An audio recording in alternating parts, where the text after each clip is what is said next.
Despite initial logistical and compatibility issues with older aircraft models, Ukraine now has operational F-16s that are capable of challenging missions.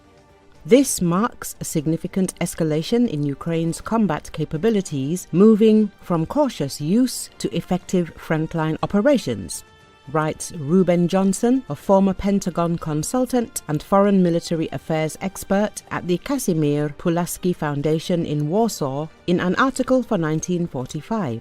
It is noted that the aircraft successfully intercept Russian missiles, destroy Iranian drones, and strike at the territory of Russia itself. It is emphasized that the Ukrainian Air Force uses its F-16 fighters daily to destroy Russian launchers and missile storage bunkers. They flew every day, they've countered a lot of cruise missile threats, and they've also done a lot of offensive strikes, particularly bombing in the east. General Christopher Cavoli, commander of the U.S. European Command, said recently, according to a Ukrainian F-16 pilot, more than 80% of the munitions fired by the jets have successfully hit their targets. He noted that the F-16s now fly offensive air defense missions literally every day, in addition to ground attack operations over occupied territories in Ukraine as well as inside Russia itself. The fact that these planes are striking Russian territory is a fundamental change, the author stated. It is worth recalling that Ukraine received F-16s mainly from northern European countries, the Netherlands and Denmark. The F-16 fighters transferred to Ukraine do not have aircraft weapons that would allow them to perform their missions better. In addition, these fighters do not surpass the Russian powerful weapons in the zone of active combat operations. Igor Romanenko, founder of the charitable foundation Close the Skies of Ukraine, Lieutenant General, former Deputy Chief of the General Staff of the Armed Forces of Ukraine, said this on Radio NV, speaking about the tragedy with the F-16. Romanenko noted that the tasks for pilots and F-16 aircraft in general are becoming more complicated over time, since the situation at the front requires supporting ground operations from the sky. Therefore, these Western aircraft are already being used not only to perform air defense tasks, like a fighter destroying cruise missiles, destroying enemy UAVs, but also to tasks on the contact line. The planes are not new, only modernized. In addition, we need air weapons, like air-to-ground, which the Americans hesitated and did not provide. One way or another, when we need to carry out tasks on the contact line where the enemy has powerful means, medium and long-range anti-aircraft missile systems, aviation with capabilities for hundreds of kilometers, 200 or more, air-to-air missiles, such conditions pose a great danger to the F-16, Romanenko said. According to the general, when our pilots carry out missions in combat zones, it is a feat every time and in very difficult conditions.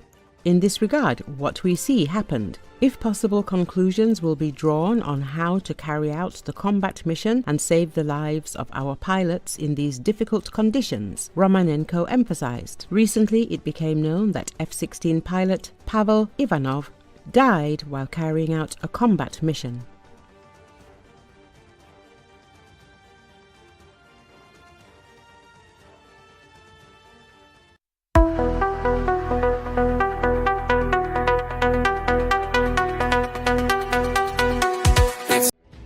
Most of the military facilities belonging to the terrorist organization Hezbollah in southern Lebanon have been handed over to the army. The Times of Israel reported this, citing sources in the organization.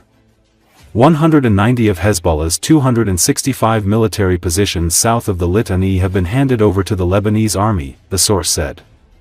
The publication writes that the ceasefire that ended the conflict between Hezbollah and Israel, which lasted more than a year, on November 27 last year, stipulated the deployment of only UN peacekeepers and the Lebanese army in the south of the country. The agreement required the Iranian-backed terrorist group to dismantle its remaining military infrastructure in the south and relocate its militants to the north of the Litani River, located about 30 kilometers from the Israeli border. Recall that on April 9, Reuters reported that Hezbollah's leadership would soon begin talks with Beirut on the organization's disarmament. On October 8, 2023, Hezbollah began launching near-daily rocket and drone attacks on northern Israel in support of the Hamas terror group, a day after its massive, deadly assault on southern Israel. The attacks forced the evacuation of 60,000 northern residents, killed dozens of people and caused significant damage. Israel hit back with airstrikes, and by September 2024, the conflict escalated into open war, during which Israel decimated Hezbollah's leadership and stockpiles.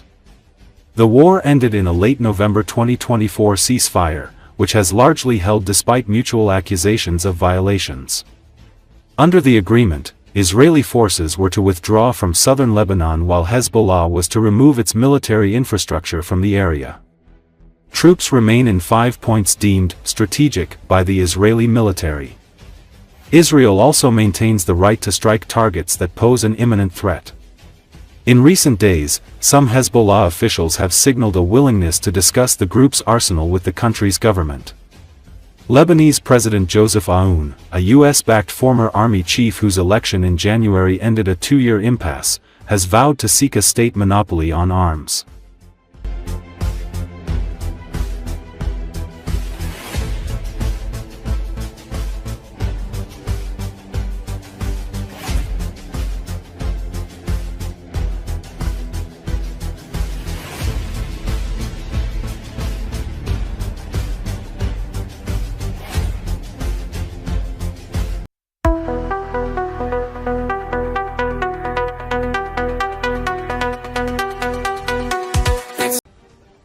The American military believes that North Korea is transferring thousands of short-range missiles to Russia. However, this information looks very dubious, Defense Express military expert Ivan Kilichevsky said on air at Espresso. According to him, the statement by the commander of the U.S. Pacific Forces, Admiral Samuel Paparo, looks rather strange because not only North Korea or Russia but even China are not capable of producing such a quantity of missiles.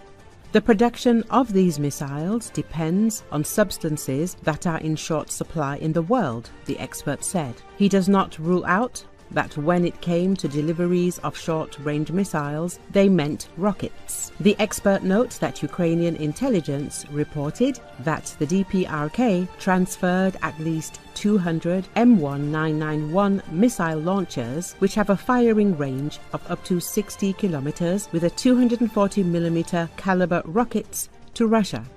Kilichevsky said that even Patriot is not designed to intercept missiles from MLRS, so in theory, we would need an Iron Dome for such threats. But obtaining an Iron Dome is such a sad and long story that it is not worth dwelling on it, he added. Kilichevsky also commented on the information that the Russians had begun dropping explosive objects from the Shaheds. According to the expert, 16 such cylindrical charges 40 centimeters long were found yesterday, which could indeed have been dropped from drones, but only one of them detonated. However, Kilichevsky noted that there is no 100% evidence that these objects were actually dropped by the Shaheds. Taking only one option related to the Shaheds is not entirely adequate because the Russians are taking various measures, the expert emphasized. As reported recently, the British publication The Guardian, citing the commander of the US Armed Forces in the Pacific region, Samuel Paparo, wrote that the military assistance that China and the DPRK are providing to Russia in the war against Ukraine threatens his region, since Moscow is providing critical support to both countries in return. In particular, he said that the DPRK allegedly sends thousands, perhaps hundreds of thousands of artillery shells and thousands of short-range missiles to Russia. The Guardian used the word missiles, which is used for cruise and ballistic missiles, while rockets, such as those for MLRS, are called rockets in English. Also yesterday, the State Emergency Service of Ukraine reported that Russian drones allegedly began to scatter explosive objects. Such objects were found in Kiev, in particular after another raid by Russian UAVs. However, the State Emergency Service did not directly say that they were talking specifically about Shaheds.